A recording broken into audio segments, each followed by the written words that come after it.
Franklin, a successful businessman, thought he could trust those closest to him. But one accident revealed the shocking truth about loyalty and betrayal. What would you do if you discovered the people you trusted were your worst enemies? Watch until the end to uncover the twist no one saw coming.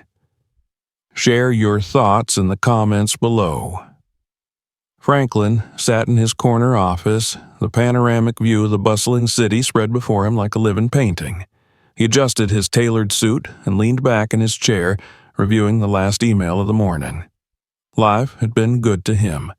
As the CEO of a major corporation, he had built his empire from the ground up, defying odds and breaking barriers as an African American in a predominantly white industry. The morning had been productive, with calls, meetings, and a strategic session with his board. It wasn't unusual for him to be busy. His work ethic was legendary. "Mr. Franklin, your car is ready," his assistant called from the doorway. "Thanks, Julia," Franklin replied, rising with a satisfied smile.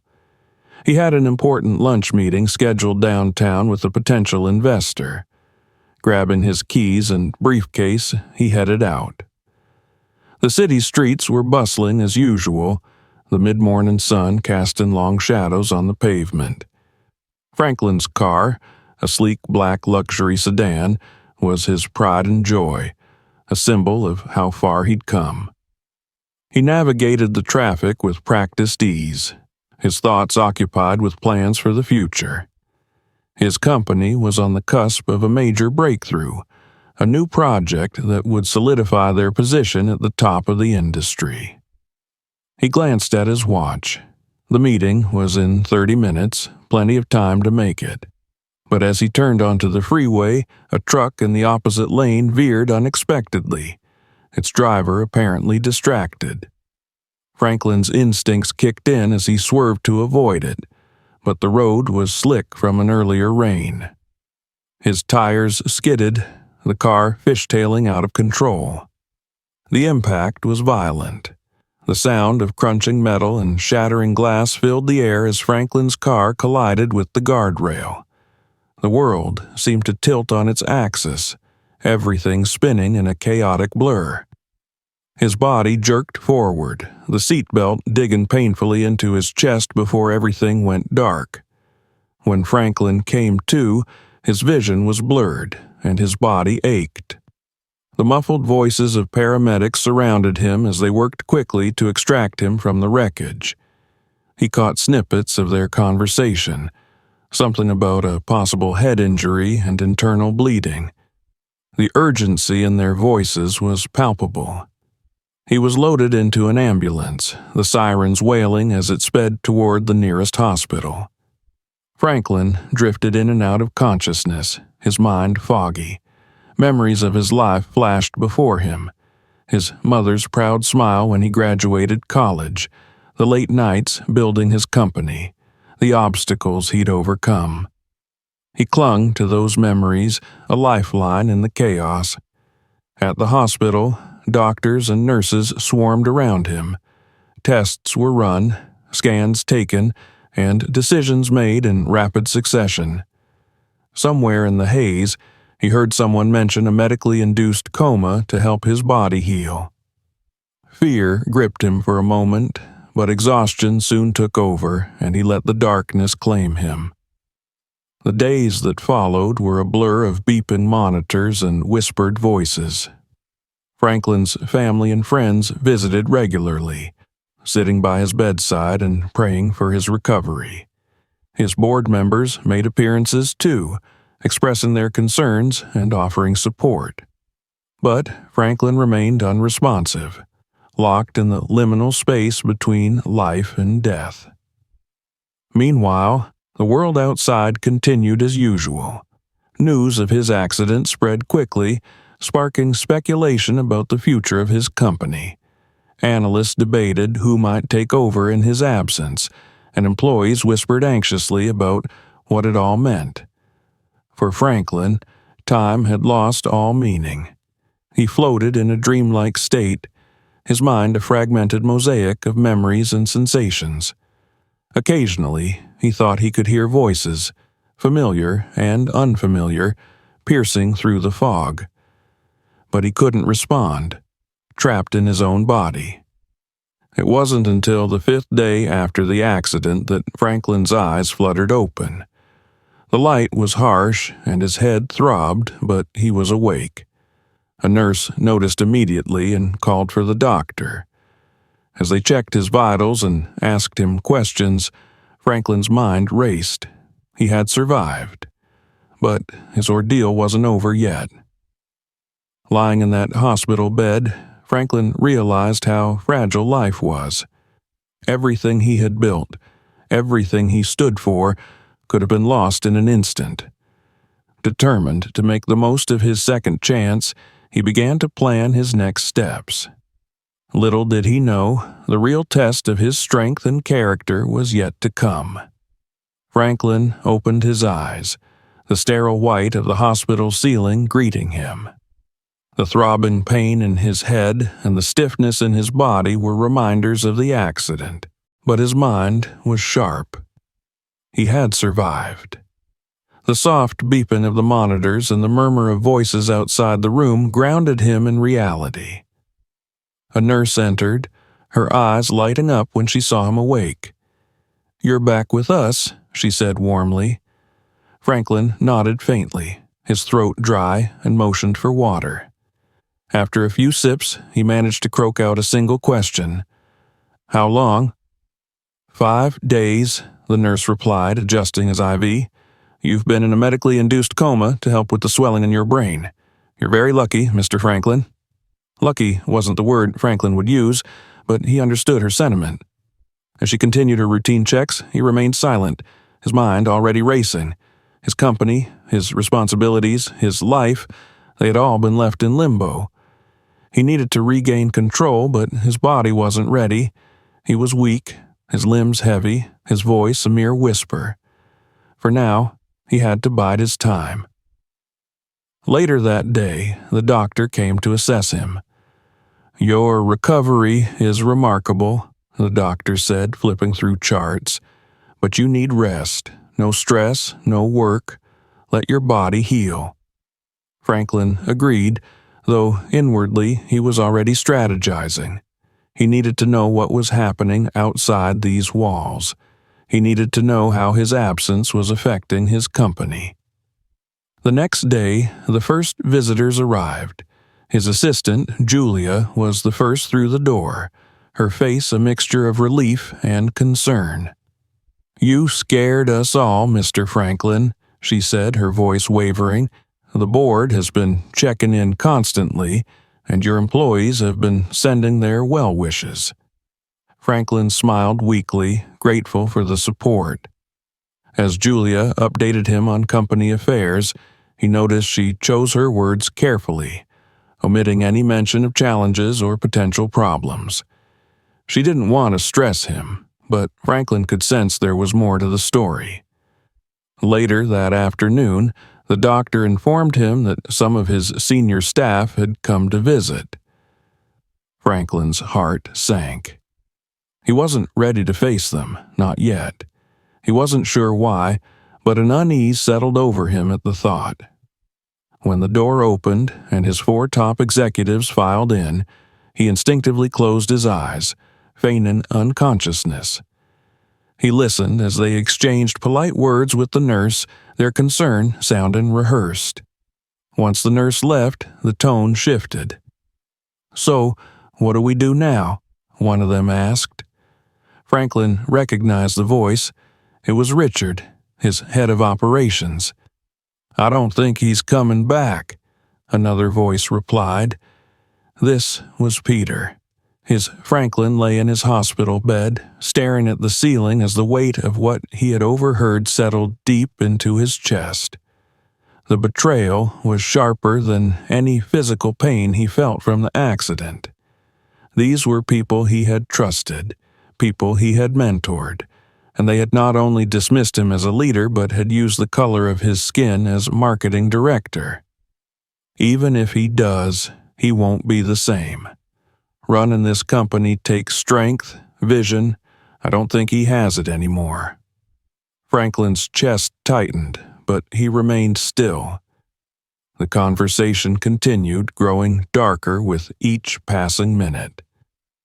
"It's not like he should have been in charge in the first place," someone else said. This was Laura, his finance lead. "Let's be honest. He's a good face for the company, but can you really trust someone like him to lead? A black man at the top of an empire like this? It's unheard of for a reason." Franklin's stomach churned. He had worked tirelessly to prove himself, to show that his race didn't define his capabilities. Hearing these words from people he trusted felt like a betrayal. "I say we start preparing for the transition," Richard said. "One of us will need to step in. It's what's best for the company." Franklin couldn't take much more, but he forced himself to remain still. He needed to hear it all. "Whoever takes over will need to clean up his messes," Laura added. "And let's be real. This company will do better under someone who looks the part. Clients and investors will feel more comfortable." As they laughed softly, making crude remarks about his supposed weaknesses, Franklin's resolve hardened. They thought he was gone, powerless to defend himself. But they were wrong. He wouldn't confront them now. He needed a plan. Let them think he was still unconscious. He would use their arrogance against them. When the group finally left, Franklin opened his eyes, the weight of their words still pressing on his chest. He stared at the ceiling, his mind racing. He wouldn't just survive this, he would reclaim his place, and when he did, he would make sure they understood the consequences of their betrayal. Justification for their disloyalty. His jaw clenched as he decided what to do next. Confronting them now would be satisfying but premature. He needed to expose their true nature to themselves, to the company, and to the world. The plan began to form in his mind. He buzzed for the nurse, his voice still weak but laced with determination. "I need to speak to my doctor," he said when she appeared. Moments later, the doctor arrived, clipboard in hand, looking pleased with Franklin's progress. "Doctor," Franklin began, his voice measured, "I need you to help me with something unusual. I want you to tell my visitors that I've passed away." The doctor frowned, taken aback. "Mr. Franklin, I'm not sure I understand." Franklin interrupted gently but firmly. "It's important. Just for a day. I need to see something. Trust me, no harm will come of it." After a long pause, the doctor nodded. "I can arrange for that, but you need to stay in your room and rest. No stress." Franklin agreed, though his mind was already racing. He would fake his death, let the news spread, and observe the fallout. He needed to see the truth in its rawest form. Only then could he act with clarity. By the next morning, the word had spread. A somber announcement went out to the hospital staff and to the visitors who came to check on him. Julia, his assistant, was the first to arrive after hearing the news. Through a crack in his door, Franklin watched her crumple into a chair, tears streaming down her face. "He didn't deserve this," she whispered to the nurse. "He had so much more to give." Julia's grief was genuine, and Franklin felt a pang of guilt for deceiving her, but this wasn't about her. He needed to see how his executives would react. Hours later, the four of them arrived, their expressions varying from forced solemnity to thinly veiled satisfaction. Franklin's heart pounded as he listened from behind the slightly ajar door of an adjoining room. "Well," Richard began, his voice low but firm, "it's official. The old man's gone." "Finally," Peter muttered. "I mean, it's tragic and all, but let's not pretend this isn't an opportunity." Laura snorted. "Exactly. We can position this as a new era for the company, a chance to get back on track."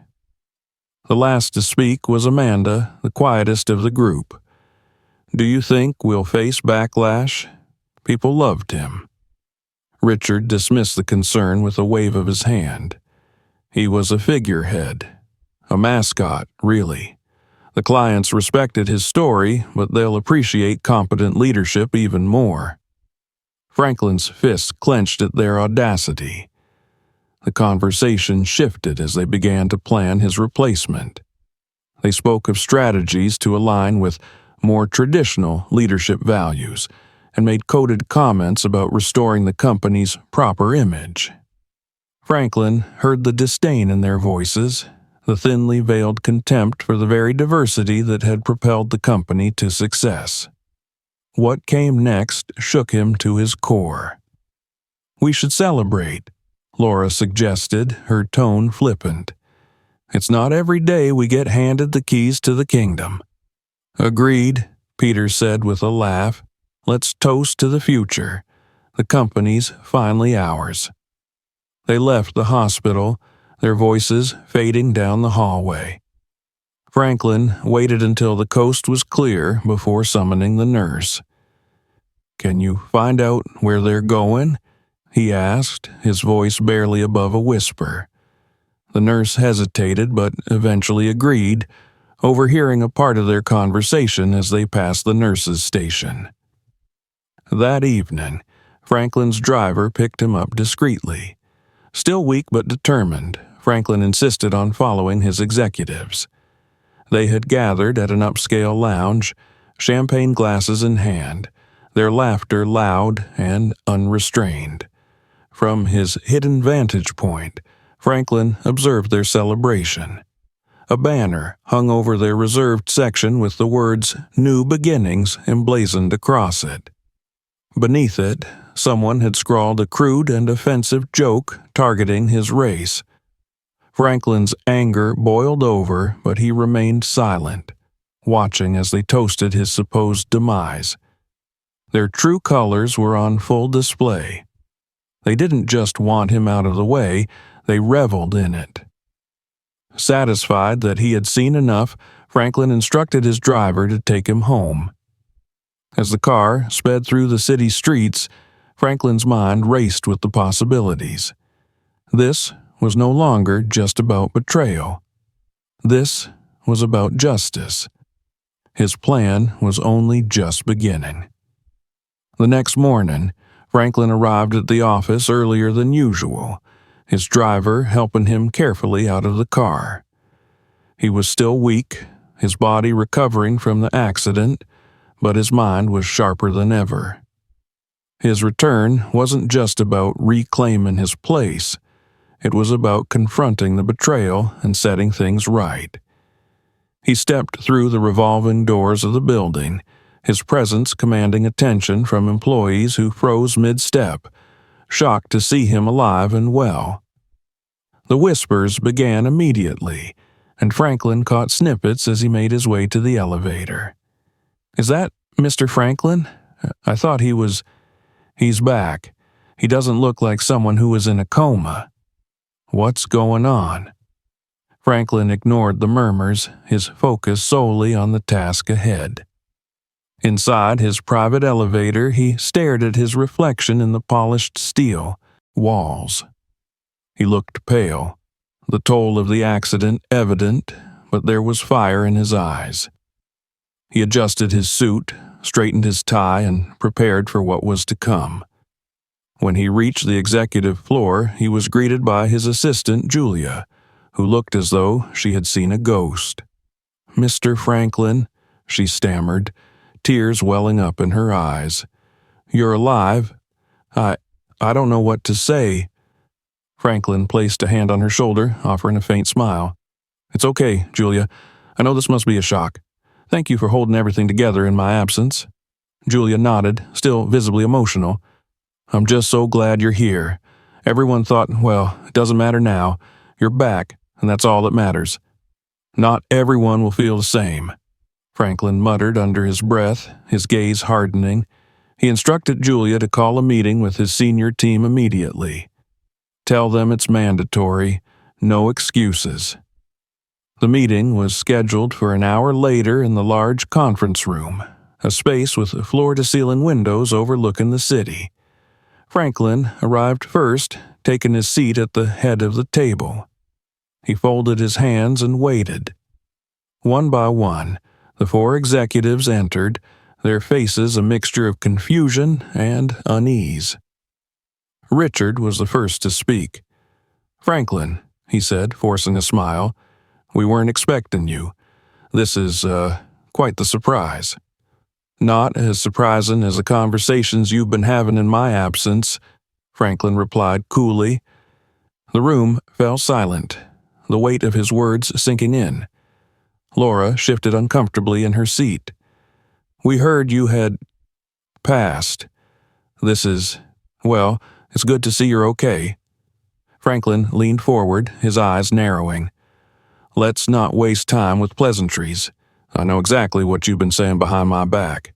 I know about your plans to replace me, your so-called celebration, and the disgusting things you've said about me and my race." Peter, the most brazen of the group, scoffed. "With all due respect, Franklin, you've been through a traumatic event. Maybe you're not thinking clearly. Whatever you think you heard—" "Enough," Franklin interrupted, his voice sharp. He slammed a folder onto the table, its contents spilling out. Printed screenshots of text messages, photographs of their gathering at the lounge, and a transcript of their hospital room conversation, recorded by a discreet device he had planted before pretending to be unconscious. "These are your words, your actions. Don't insult me by pretending otherwise." The color drained from their faces as they glanced at the evidence. Richard tried to regain control of the situation. "Franklin, let's talk about this rationally. We were under a lot of stress. The company needed leadership, and you decided you were better suited for the job because of the color of your skin," Franklin interrupted again. "You didn't just betray me. You betrayed everything this company stands for. Diversity, inclusion, progress." Laura spoke up, her voice trembling. "We were wrong. We see that now. Please, Franklin, we made a mistake. Don't let this ruin everything we've built together." Franklin's gaze was cold. "You didn't build this. I did.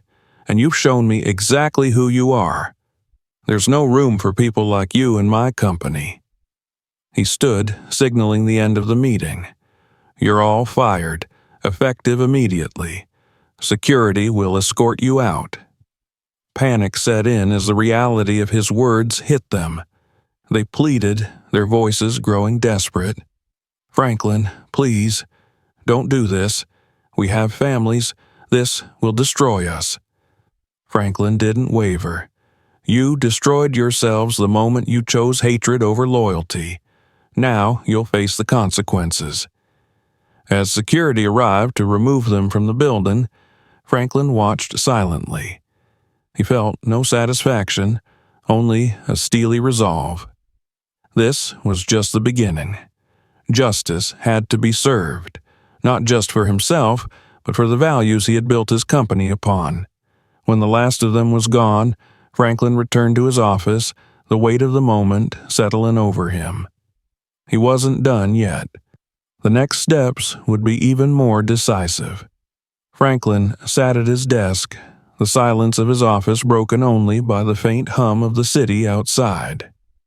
The events of the day replayed in his mind, but he couldn't let the satisfaction of exposing his disloyal executives distract him from the larger picture.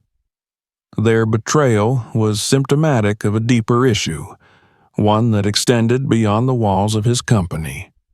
He picked up the phone and dialed his attorney, Marcus Carter, a longtime ally and one of the best civil rights lawyers in the country.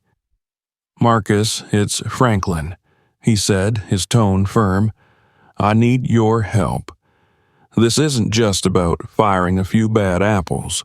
I want to pursue legal action, discrimination, defamation, anything that will hold them accountable." Marcus didn't hesitate. "I'll get started immediately. Gather any evidence you have, emails, messages, recordings. If what you're saying is true, we can build a solid case." "I have plenty of evidence," Franklin replied. "I'll send it over tonight. This isn't just about me. It's about sending a message that this kind of behavior won't be tolerated." After ending the call, Franklin began organizing the material he had collected. Screenshots of text messages, audio recordings, and photographs from their celebratory gathering were carefully compiled into a digital folder. Each piece of evidence painted a clear picture of their racism and betrayal. He felt a pang of anger as he reviewed their words and actions again, but it only strengthened his resolve. The next step was to address the company. Franklin called an emergency all-staff meeting to be held the following morning. He spent the rest of the night drafting his speech, ensuring every word carried the weight of his conviction. This wasn't just about removing toxic individuals. It was about reaffirming the values upon which the company had been built. The next morning, the conference hall buzzed with anticipation. Employees filled the room, murmurs spreading as they speculated about the sudden meeting. When Franklin stepped onto the stage, the room fell silent. His presence commanded respect, and his expression made it clear that this was no ordinary address. "Good morning," Franklin began, his voice steady but powerful. "As many of you know, I've recently returned after a life-threatening accident. During my recovery, I learned some hard truths about people I trusted, truths that shook me to my core." He paused, letting his words sink in. "4 of our senior executives, individuals I believed shared my vision and values, have betrayed not just me, but this entire company. They conspired to undermine my leadership using the basest form of prejudice as their justification. Their words and actions were rooted in racism, a poison that has no place in this company or anywhere." Gasps rippled through the room. Franklin continued, his gaze sweeping across the crowd. "I want to make something clear. This company was built on diversity, inclusion, and progress. These are not just buzzwords. They are the foundation of our success. And I will not tolerate anyone who undermines these principles." He took a deep breath before delivering the final blow. "The individuals responsible have been terminated effective immediately. Additionally, I am pursuing legal action against them for discrimination and defamation. Let this serve as a warning to anyone who thinks they can act with hatred and impunity." The room erupted into applause, the sound thunderous. Franklin felt a surge of emotion as he looked out at his employees. They weren't just clapping for him. They were clapping for what he represented. This was a moment of solidarity, a reaffirmation of the values they all shared.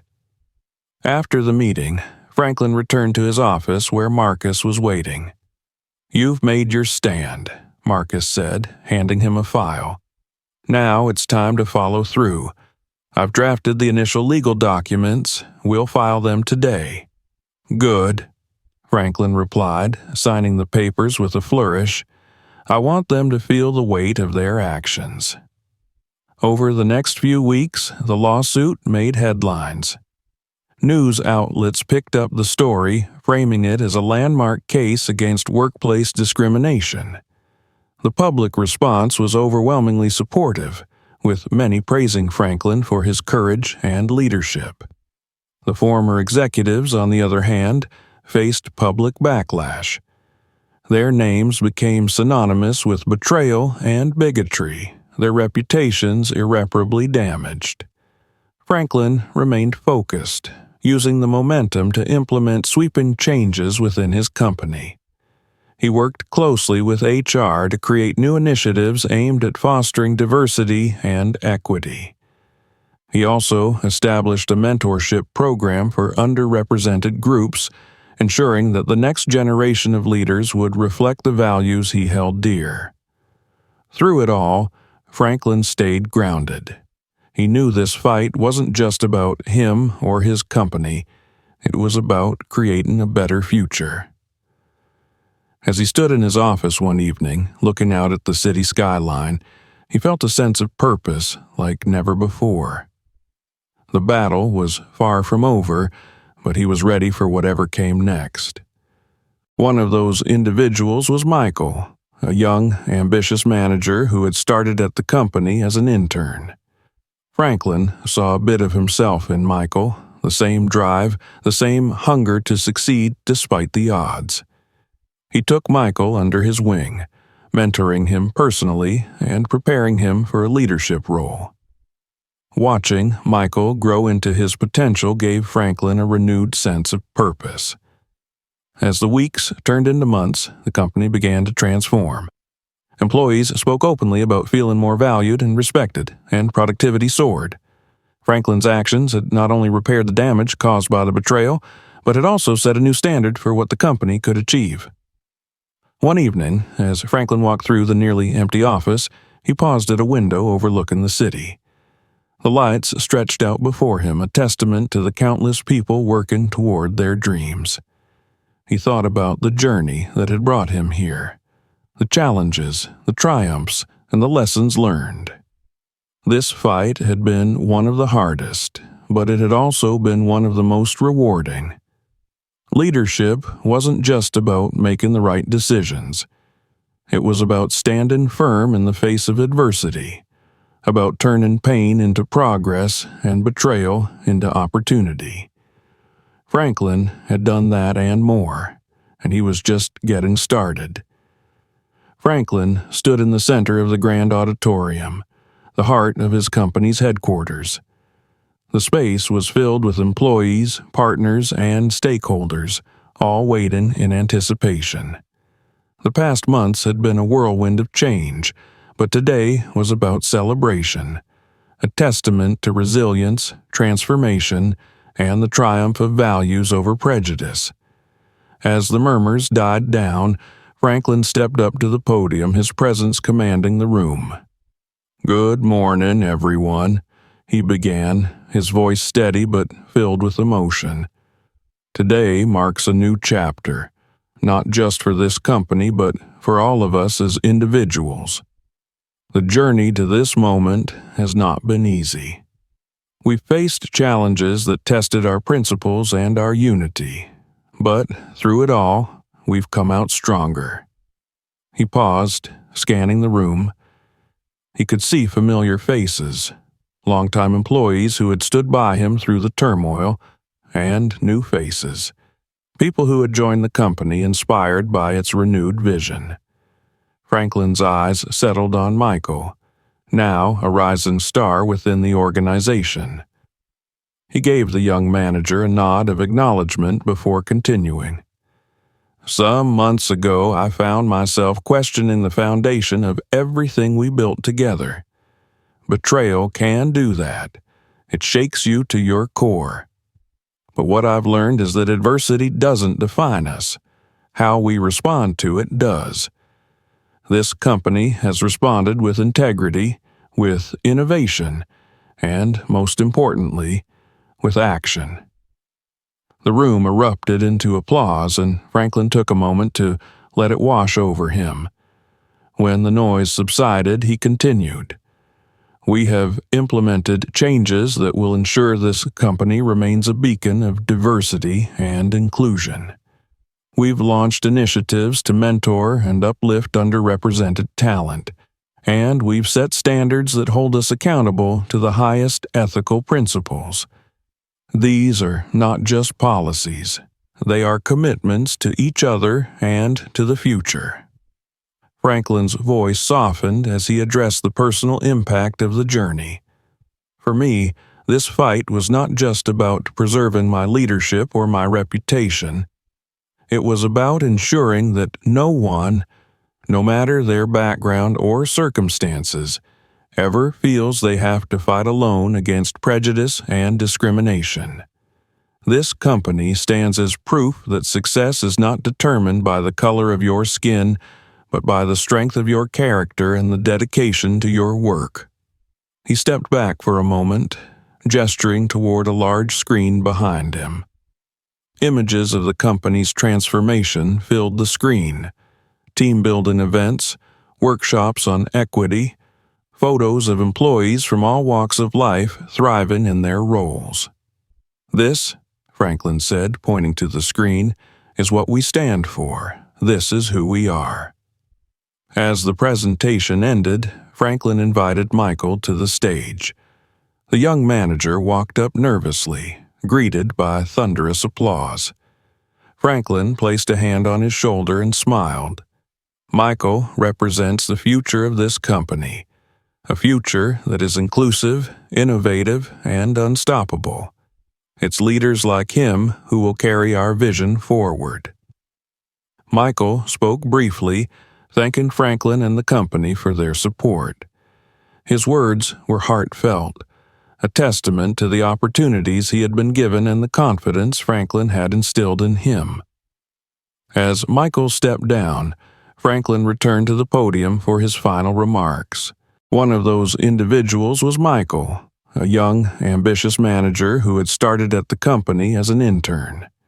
Franklin saw a bit of himself in Michael, the same drive, the same hunger to succeed despite the odds.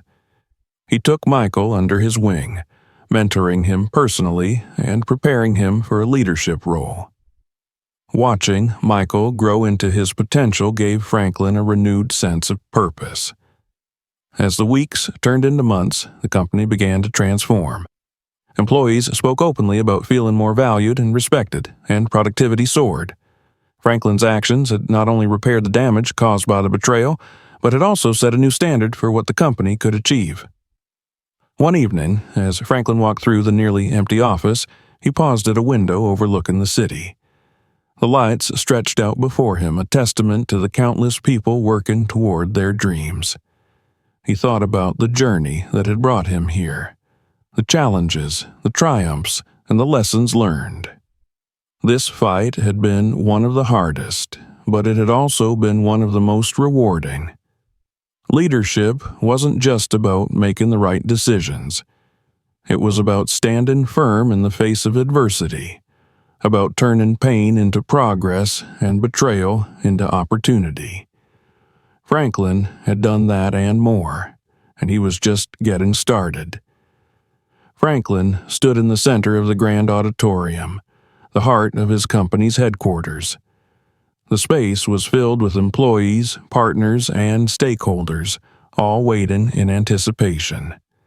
The past months had been a whirlwind of change, but today was about celebration, a testament to resilience, transformation, and the triumph of values over prejudice. As the murmurs died down, Franklin stepped up to the podium, his presence commanding the room. "Good morning, everyone," he began, his voice steady but filled with emotion. "Today marks a new chapter, not just for this company but for all of us as individuals. The journey to this moment has not been easy. We've faced challenges that tested our principles and our unity, but through it all, we've come out stronger." He paused, scanning the room. He could see familiar faces, longtime employees who had stood by him through the turmoil, and new faces, people who had joined the company inspired by its renewed vision. Franklin's eyes settled on Michael, now a rising star within the organization. He gave the young manager a nod of acknowledgement before continuing. "Some months ago, I found myself questioning the foundation of everything we built together. Betrayal can do that. It shakes you to your core. But what I've learned is that adversity doesn't define us. How we respond to it does. This company has responded with integrity, with innovation, and, most importantly, with action." The room erupted into applause, and Franklin took a moment to let it wash over him. When the noise subsided, he continued. We have implemented changes that will ensure this company remains a beacon of diversity and inclusion. We've launched initiatives to mentor and uplift underrepresented talent, and we've set standards that hold us accountable to the highest ethical principles. These are not just policies. They are commitments to each other and to the future. Franklin's voice softened as he addressed the personal impact of the journey. For me, this fight was not just about preserving my leadership or my reputation. It was about ensuring that no one, no matter their background or circumstances, ever feels they have to fight alone against prejudice and discrimination. This company stands as proof that success is not determined by the color of your skin, but by the strength of your character and the dedication to your work. He stepped back for a moment, gesturing toward a large screen behind him.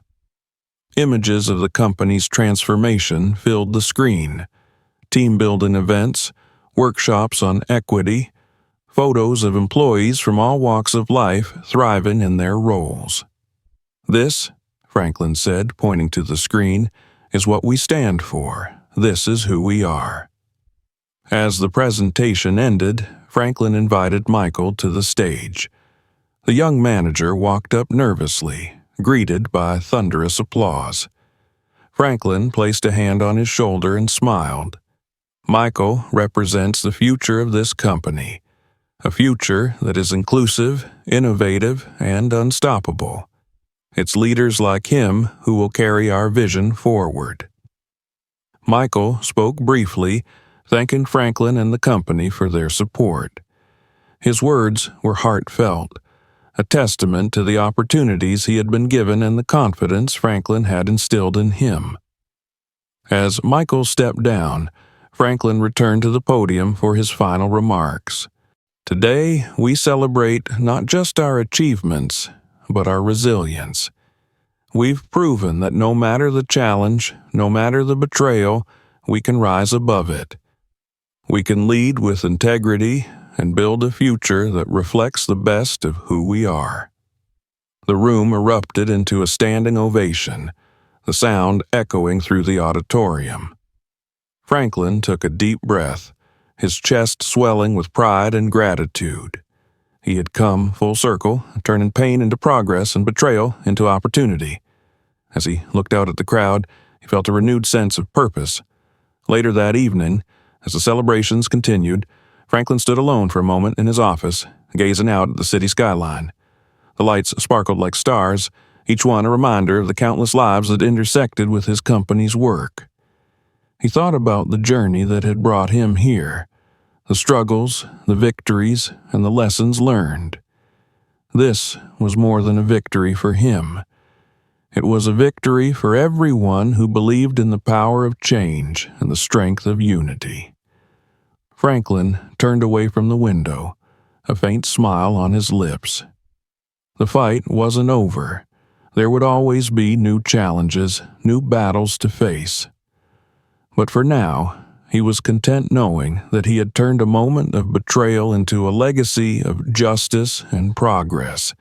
And so, Franklin's journey took an unexpected turn, uncovering truths that shook his world. What do you think about his choices? How would you handle betrayal like this? Let us know in the comments, and don't forget to like and share if this story resonated with you.